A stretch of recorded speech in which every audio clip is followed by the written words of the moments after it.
Bismillah, alhamdulillah, wassalamu rasulullah wa ala alihi wa sahbihi amma ba'd. Jadi insyaAllah pada malam ini saya ingin berkongsi dengan sahabat-sahabat tentang satu topik yang sebenarnya sangat menarik, ya. Berkenaan tentang hubungan mithali yang pernah ada antara umara, pemimpin, dan juga ulama, seperti mana sesuai dengan tajuk itu. Dan kisahnya banyak, ya, sepanjang daripada perjalanan peradaban Islam ini, dari pendahulu dan hinggalah ke yang baru-baru ini juga sebenarnya kita dapati wujudnya, ya, sela-sela sirah yang nairah, sirah yang amat bersinar berkenaan tentang bagaimana hubungan para ulama sebagai panduan, dan juga ulama yang dimaksud sini ialah ulama hakiki, bukannya ulama yang hanya mengikut telunjuk sultan, tapi ulama yang betul-betul menjalankan fungsinya, melaksanakan amar ma'ruf nahi munkar, dan juga tidak takut untuk mengungkapkan kebenaran itu hatta kepada pemimpin itu sendiri. Dan hal ini saya kira amat wajar untuk kita sama-sama hayati dan juga telaah, kerana dan juga sebenarnya untuk bahaskan, kerana yang kita lihat lah, ya, khususnya di musim-musim politik ini, ramai yang berpendapat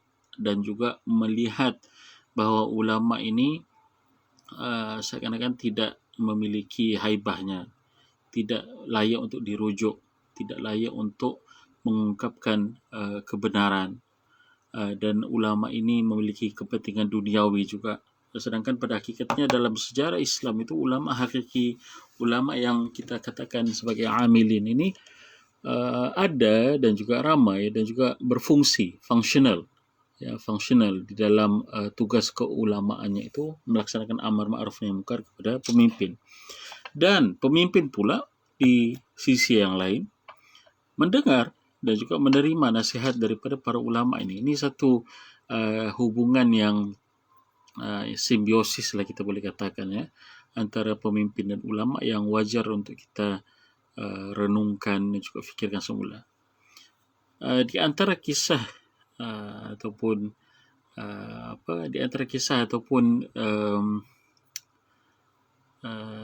episod lah kita boleh katakan, ya, episod hubungan misali antara ulama umara ini ialah pada zaman pemerintahan Islam di Andalus. Okay. Pada zaman pemerintahan Islam di Andalus, khususnya pada pemerintahan, kisah yang kita akan kutip dan bahaskan pada hari ini ialah kisah Khalifah Abdurrahman An-Nasir ataupun Abdurrahman Al-Thalith Al-Umawi Al-Andalusi, seorang pemimpin daripada Bani Umayyah yang hidup pada sekitar kurun keempat Hijriah di Andalus dan menjadi khalifah ketika berusia 38 tahun. Dan ketika itu, ya, kalau kita ke Baghdad, kita tengok pada kurun yang lebih kurang ini, kurun keempat Hijriah, zaman keemasan Islam lah sedang mekar dengan dahsyatnya di Baghdad itu. Dan kalau pergi ke barat itu di timur, kalau ke barat pula di Andalus ini, ya, di bawah pemerintahan dinasti Umayyah. Kerana macam mana kisahnya Abbasiyah naik? Abbasiyah naik kerana mereka memberontak melawan Umayyah. So Umayyah ini pemimpin-pemimpinnya, anak cucunya, untuk menyelamatkan diri, mereka pergi ke barat, melintasi Algeria, melintasi Tunisia, melintasi Morocco, dan melintasi lautan hinggalah ke tempat yang kita namakan sebagai Andalus sekarang ini, atau Andalus pada zaman dahulu, yang sekarang ini meliputi 3 kawasan. Pertama ialah Spanyol, dan juga Spanyol, Portugal, dan juga ada Selat Gibraltar, tidak seperti saya sebutannya begitulah, ya. Dan di mana ketiga-tiga kawasan ini semuanya pada zaman dahulu dinamakan sebagai Andalus. Berbeza dengan Maghribi ataupun Morocco, Ya, itu tempatnya yang tersendiri, yang hingga ke hari ini terkenal lah dengan nama Morocco ataupun Marok ataupun Maghrib itu. Dan ketika Abdurrahman An-Nasir ini memerintah, hubungan dan juga ekumene yang dipamerkan oleh pemerintahan beliau sangat toleran antara agama, ya, sangat toleran antara agama, dan hubungan yang baik dijalinkan antara beliau dan juga rakyat-rakyatnya yang Islam, apatah lagi, dan juga rakyat-rakyatnya yang beragama lain, yang beragama Yahudi dan juga beragama Kristen di Andalus itu.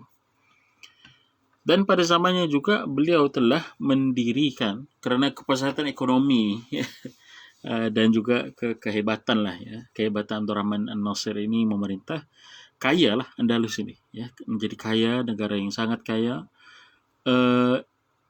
ke tahap mereka mampu untuk membina bangunan-bangunan yang sampai ke sekarang ini masih mengkagumkan.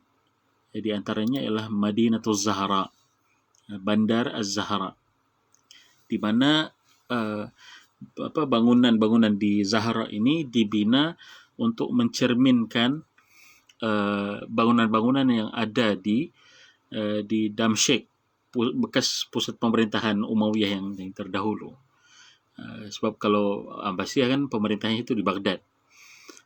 Maka Bandar Az-Zahra ni cuba untuk imitate Damsyik. Maka bangunan-bangunannya, dia punya menara-menara di Zahra itu, tetapi sayangnya sudah roboh. Apa yang saya tengok, banyak bangunan-bangunannya tidak terjaga dan juga roboh. So it's quite sad lah, agak menyedihkan. Tapi mau dikatakan bangunan ni antara kompleks yang terhebat pada zamannya, dan orang-orang, ya, orang-orang yang ada sakit kusta, dahsyatnya perubatan Islam pada zaman itu. Orang-orang sakit kusta daripada Eropah, daripada Perancis, daripada England, semuanya turun ke Andalus ini untuk minta bantuan daripada kerajaan Islam di Andalus, memberi mereka suaka.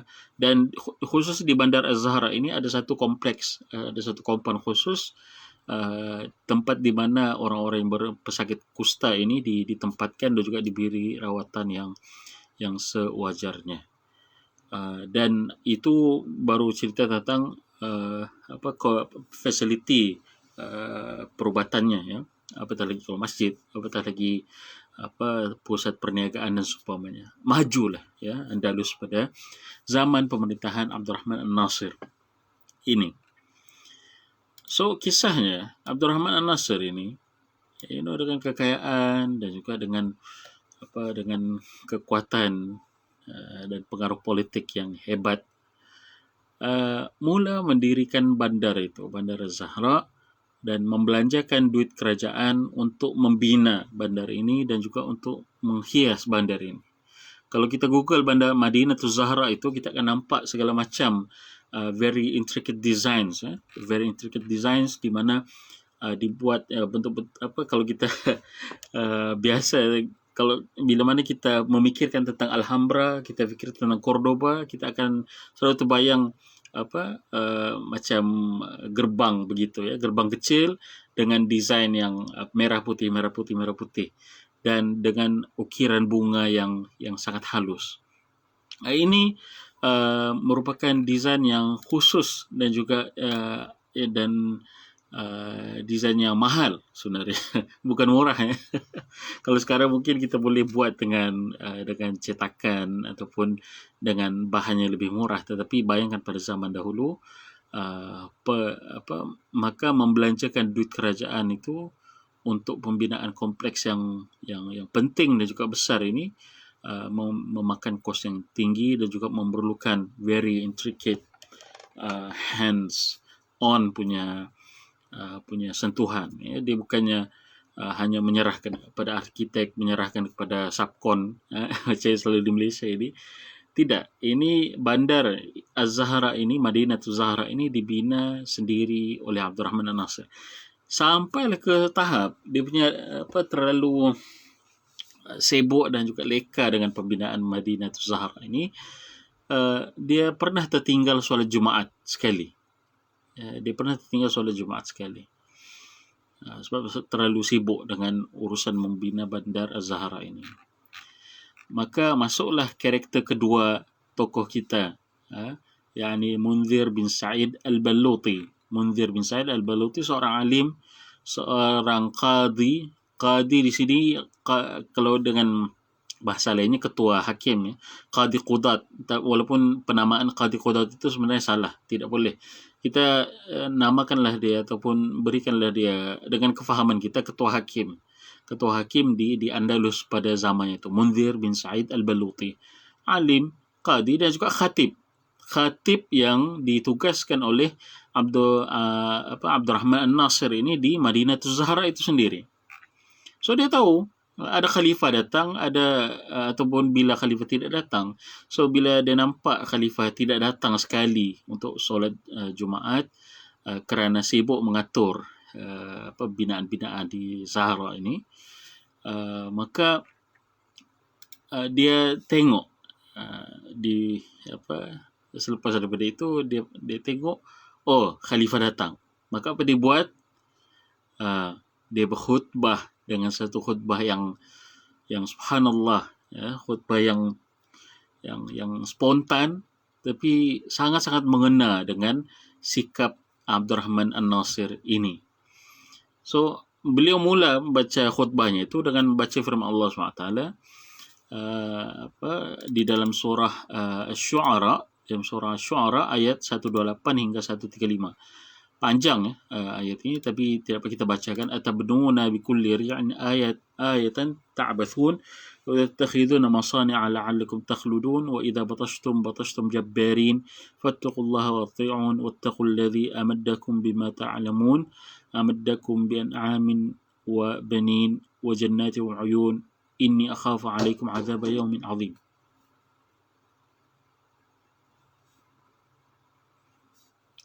Jadi apa yang dikatakan oleh Munzir bin Sa'id, dibacakan firman Allah SWT ini, berkenaan tentang teguran seorang Nabi kepada kaumnya yang telah inilah apa yang dibuat oleh si Abdurrahman An-Nasir ini.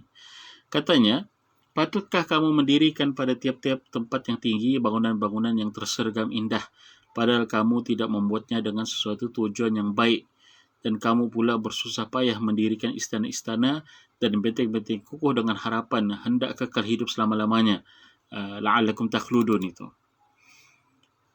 Kemudian apabila kamu memukul atau menyiksa, kamu akan menyiksa dengan demikian dengan jabbarin, dengan kejam dan bengis.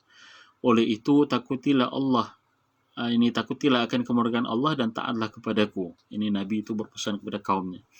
Dan berbaktilah kepada Allah yang telah menolong kamu, amaddakum bi an'am, dengan nikmat-nikmatnya yang telah kamu sedia mengetahuinya, diberikan kamu binatang ternak,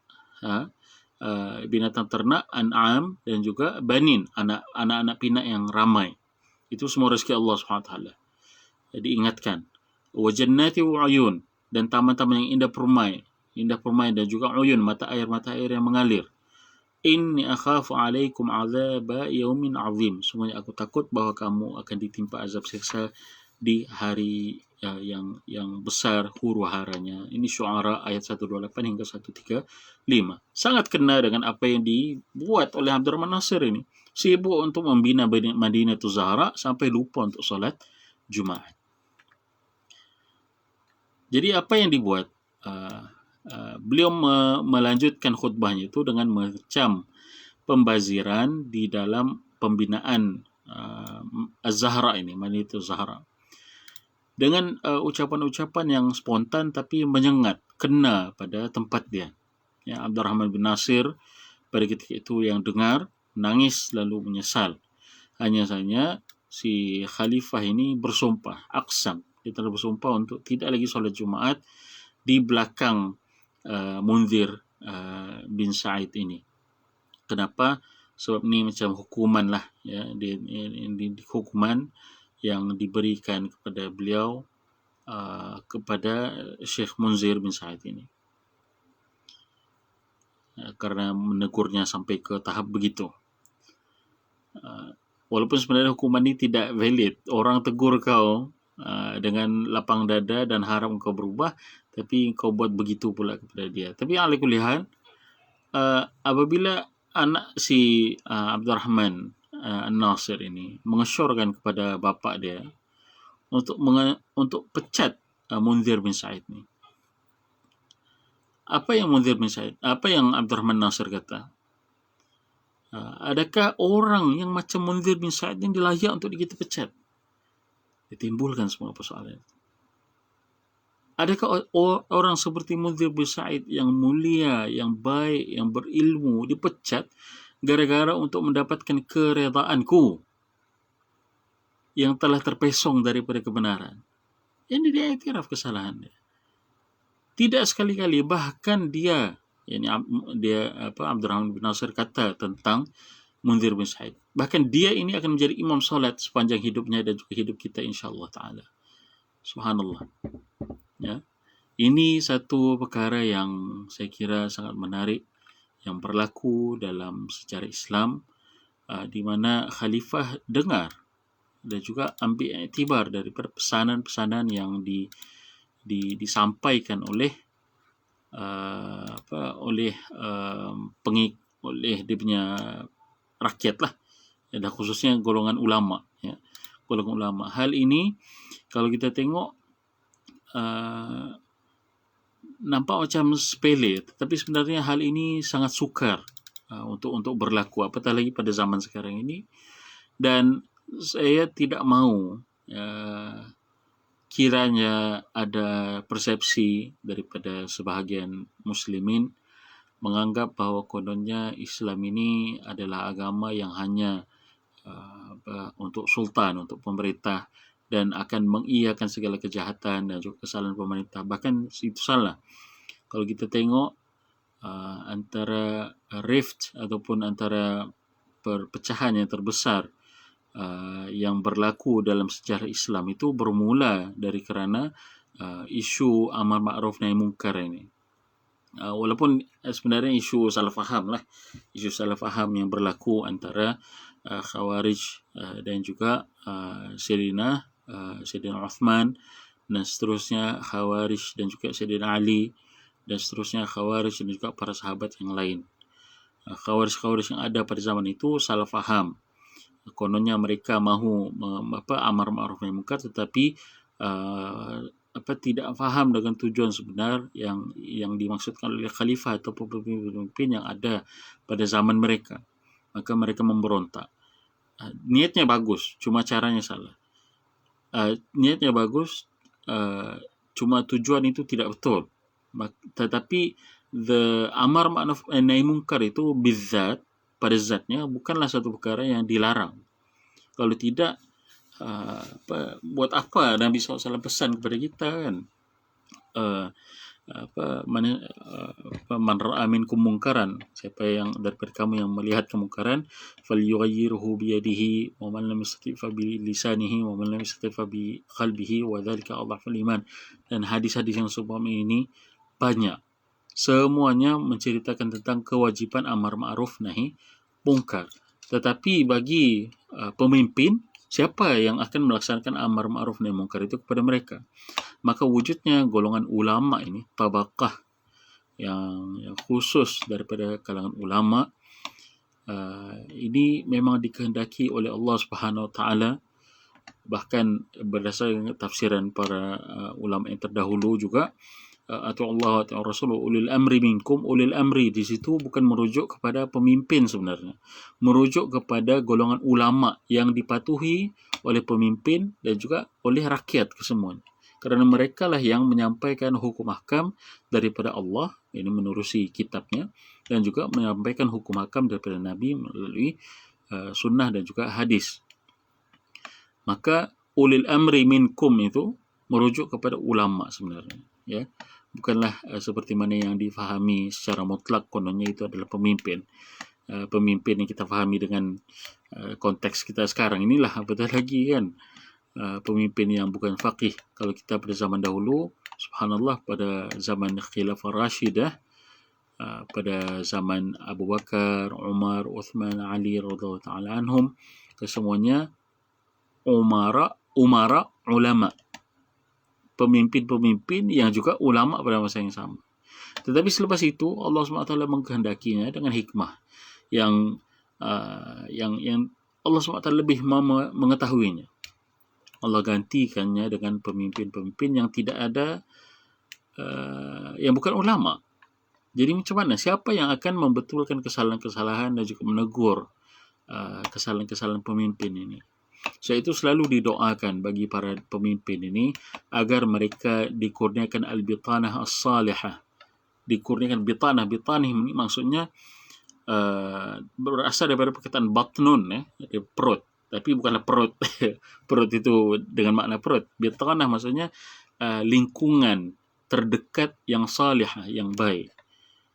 Yang di mana lingkungan inilah yang akan mempengaruhi keputusan-keputusan yang dikeluarkan oleh pemimpin ini. Kalau lingkungannya baik, yang menegur macam Munzir bin Sa'id ini, dia tahu Abdurrahman bin Nasir ini jenis faham agama dan juga akan mendengar nasihatnya. Atas sebab itu dia berani untuk menyatakan yang kebenaran dan juga menegurnya secara tidak langsung di dalam khutbah. Tidak dinyatakan nama siapa Abdurrahman bin Nasir, tetapi secara tidak langsung teguran itu disampaikan agar dan mengena pada sasarannya. Dan inilah yang kita tengok hubungan misali itu. Para ulama menyampaikan nasihatnya dengan hikmah kepada para pemimpin dan juga para pemimpin taat kepada para ulama.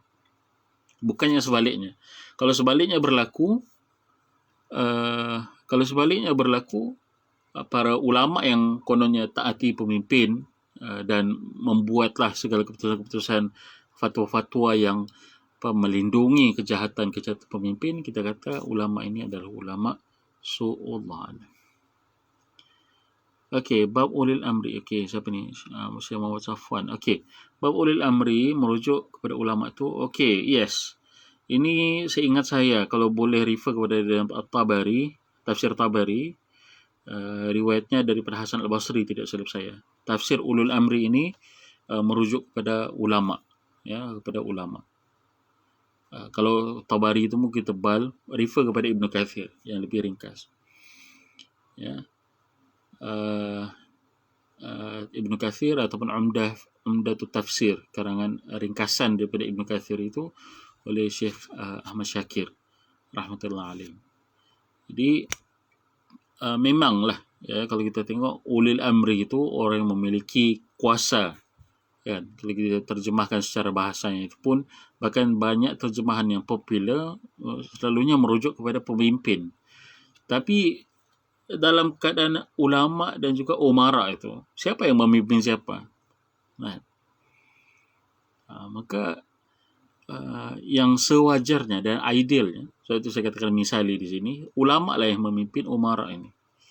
Tetapi dalam setengah keadaan para ulamanya lemah ataupun para ulama yang tidak ada kaliber, maka umara ini sekiranya dia memiliki pengetahuan tentang hukum agama, kena membetulkan segala kesalahan-kesalahan yang dibuat oleh ulama-ulama su' ini, ulama-ulama jahat.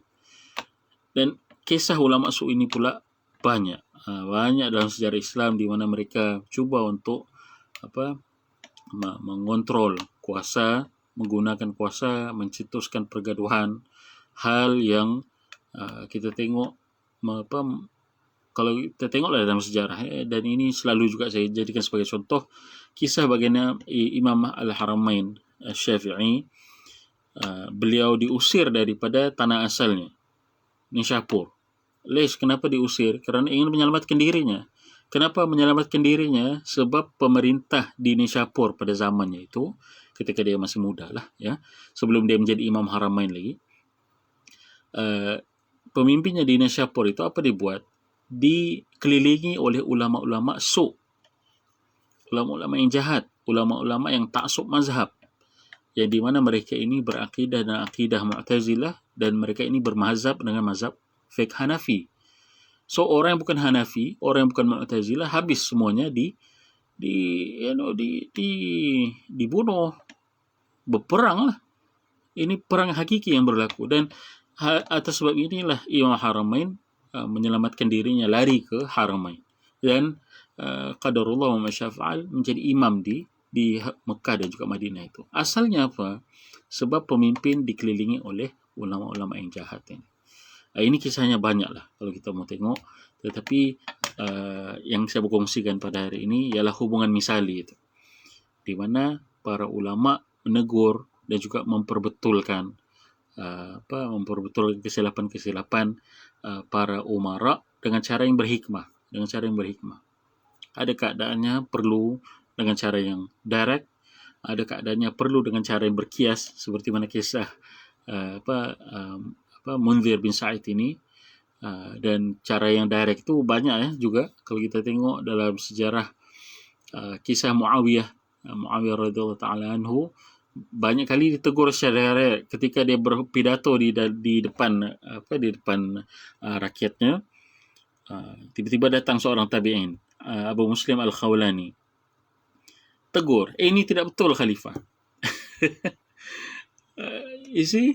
Dan Muawiyah pada ketika itu marah, tetapi dia dapat kontrol kemarahan dia. Coba kita bayangkan kalau situasi ini berlaku juga pada zaman sekarang ini, subhanallah. Dan sebenarnya negara-negara Islam itu lebih demokrasi kalau kita mau bandingkan dengan situasi negara kita pada zaman sekarang inilah. Kan mau suara sedikit, menentang sedikit, sudah dituduh masuk lokap dan seumpamanya. Pada zaman dahulu Munzir bin Sa'id tegur melalui khutbahnya, Abu Muslim Khawlani tegur melalui cakap direct kepada pemimpin. Dan begitulah ya, itu pada zaman dahulu. Tetapi kita ambil semangatnya dan juga ambil iktibar daripadanya. Qadarullah, mungkin Allah SWT tengah menguji kita sekarang ini. Satu masa nanti kita andaikanlah ya para pemimpin kita menjadi orang-orang yang soleh dan seterusnya memimpin negara menjadi negara yang rahmah, yang menjadi negara yang sejahtera, yang mampu menerima dan bertoleransi di atas perbezaan. Baldatun tayyibatun wa rabbun ghafur, insyaallah taala. Jadi saya kira dapat menjawablah soalan tadi itu ya. Wallahu alam. Apa yang baik itu datang daripada Allah, apa yang lemah dan kurang itu datang daripada saya dan juga syaitan. Subhanakallahumma wa bihamdika asyhadu an la ilaha illa anta astaghfiruka wa atubu ilaik. Assalamualaikum warahmatullahi taala wabarakatuh.